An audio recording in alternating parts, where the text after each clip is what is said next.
Hello అండి, నమస్తే. Welcome back to Vaishta's kitchen. నేను మీ శైలజ.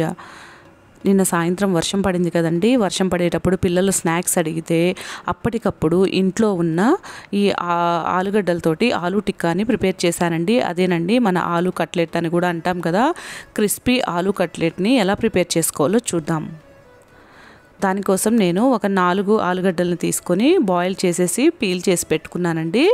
ఇప్పుడు ఈ ఆలుగడ్డల్ని మనం ఈ విధంగా గ్రేటర్ తోటి గ్రేట్ చేసేసుకోవాలి. మొత్తం చేత్తో కూడా మ్యాష్ చేసుకోవచ్చండి, కానీ మధ్యలో అక్కడక్కడ మనకి ముక్కలు మిగిలిపోతాయి కాబట్టి ఈ విధంగా మనం గ్రేటర్ తోటి ఈ విధంగా గ్రేట్ చేసుకోవాలి. తర్వాత ఒక ½ కప్పు వరకు నేను అటుకుల్ని తీసుకొని ఈ మిక్సీ జార్లో వేస్తున్నాను. మెత్తటి పౌడర్ లాగా మిక్సీ పట్టుకోవాలి. ఈ మిక్సీ జార్లో ఆల్రెడీ నేను అంతకుముందు బ్రెడ్ క్రమ్స్ని ప్రిపేర్ చేసి పెట్టానండి. అదే జార్లో అటుకులు వేసుకొని ఈ విధంగా పౌడర్ లాగా చేసి ఉడికించిన ఆలుగడ్డలో వేశాను. చూశారు కదా, బ్రెడ్ క్రమ్స్ చేశాను అన్నాను కదా. ఇవి ఎలా చేయాలో మన వీడియోస్లో ఉన్నాయండి. ఆనియన్ రింగ్స్ చేసాం కదా, అందులో కూడా బ్రెడ్ క్రమ్స్ చేయడం చూపించాను, అందుకని ఈ వీడియోలో చూపించలేదు. ఎవరికైనా కావాలంటే ఆనియన్ రింగ్స్ చేసాం కదా, ఆ వీడియోలోకి వెళ్ళి చూడొచ్చు. ఈ విధంగా ½ కప్పు బ్రెడ్ క్రమ్స్ తీసుకొని నేను ఈ ఉడికించిన ఆలుగడ్డలో వేసుకున్నాను. తర్వాత ఒక ½ క్యాప్సికమ్ తీసుకొని చిన్న ముక్కలుగా కట్ చేసుకొని వాటిని కూడా యాడ్ చేశాను. అదేవిధంగా ఒక క్యారెట్ని తీసుకొని ఈ విధంగా సన్నగా గ్రేట్ చేసుకున్నానండి.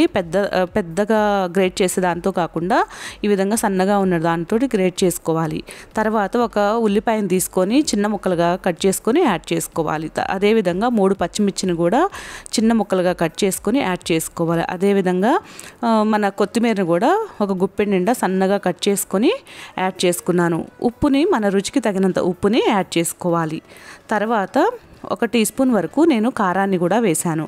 ధనియాల పౌడర్ని కూడా 1 టీ స్పూన్ వరకు యాడ్ చేసుకోవాలి. అదేవిధంగా జీలకర్రను కూడా ఒక ½ టీ స్పూన్ వరకు వేసుకోవాలి. ఇప్పుడు ఆమ్చూర్ పౌడర్ని, అదేనండి మన డ్రై మ్యాంగో పౌడర్ని 2 టీ స్పూన్ల వరకు యాడ్ చేసుకోవాలి. వేసుకున్న తర్వాత ఇదంతా బాగా కలిసేలాగా మనము చపాతీ పిండిలాగా కలుపుకోవాలండి. మనం ఇందులో మనకి ఇష్టం ఉంటే కనుక చాట్ మసాలాను కూడా యాడ్ చేసుకోవచ్చు. నేను చాట్ మసాలా ఏమీ వేయట్లేదండి. ఇందులో అల్లం వెల్లుల్లి వేసుకుంటారు కొంతమంది, కానీ నాకు అలా ఫ్లేవర్ మా ఇంట్లో ఇష్టపడరు కాబట్టి నేను అల్లం వెల్లుల్లి కూడా వేయలేదు. ఇలాగే చాలా బాగుంటుంది. చూసారు కదా, మొత్తం కలిసేలాగా ఆలుగడ్డలో కలిసేలాగా ఈ విధంగా మనం కలుపుకొని పక్కన పెట్టేసుకోవాలి. ఇప్పుడు మనం ఒక బౌల్ తీసుకొని అందులో 2 టేబుల్ స్పూన్ల వరకు మైదాని తీసుకోవాలి.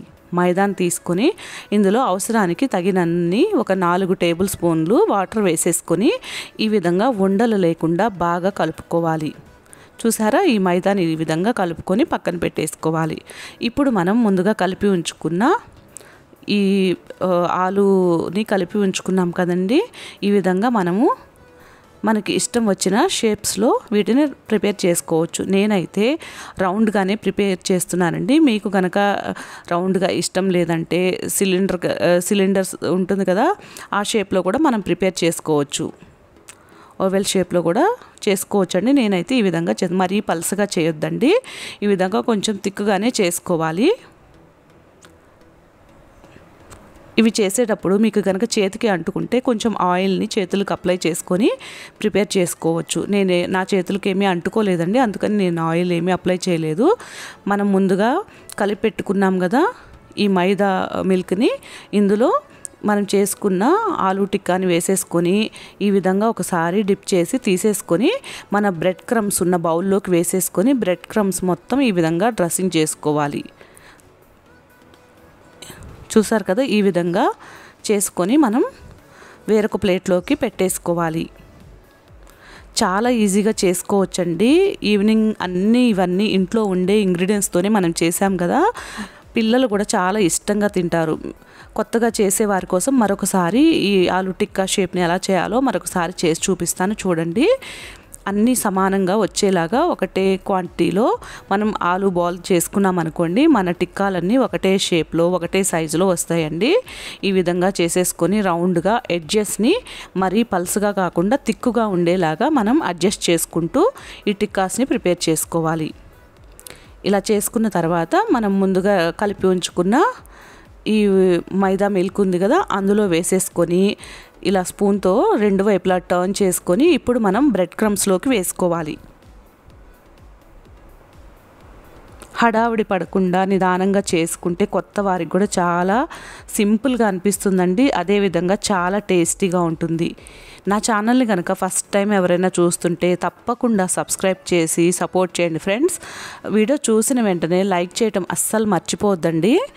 చూస్తున్నారు కదా, మీకు కనుక నచ్చితే మీ ఫ్యామిలీ మెంబర్స్కి కానీ ఫ్రెండ్స్కి కానీ షేర్ చేయటం అస్సలు మర్చిపోవద్దు ఫ్రెండ్స్. ఈ విధంగా అన్నింటినీ ఇలాగే ప్రిపేర్ చేసుకొని ఒక ప్లేట్లో పెట్టేసుకోవాలి.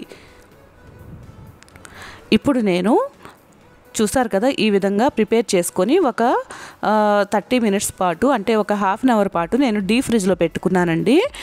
ఇలా డీప్ ఫ్రిడ్జ్లో పెట్టుకొని తీసిన తర్వాత మనం వీటిని డీప్ ఫ్రై చేసుకోవాలి. ఆయిల్ని హీట్ చేసుకోవాలండి. మరీ వేడిగా కాదు, మీడియం హీట్లో ఉన్నప్పుడు వీటిని ఆయిల్లో వేసేసుకోవాలి.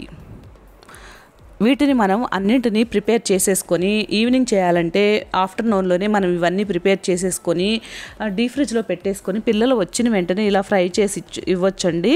ఇవి ఎయిర్ టైట్ డబ్బాలో వేసుకొని కూడా పెట్టుకోవచ్చు. ఎప్పుడు కావాలంటే అప్పుడు ఈ విధంగా ఫ్రై చేసుకోవచ్చు. చాలా చాలా టేస్టీగా సింపుల్గా ప్రిపేర్ చేసుకోవచ్చు అండి. ఈ వర్షాకాలం సాయంత్రం పూట ఇలా పిల్లలకి చేసిస్తే ఎంతో ఇష్టంగా తింటారు. చూస్తున్నారు కదా, హై ఫ్లేమ్లో పెట్టుకొని మాత్రం అస్సలు ఫ్రై చేయొద్దండి. మొత్తం మనం ప్రిపేర్ చేసుకున్నవన్నీ ఇదే విధంగా గోల్డెన్ బ్రౌన్ కలర్ వచ్చేంత వరకు వేయించుకోవాలి.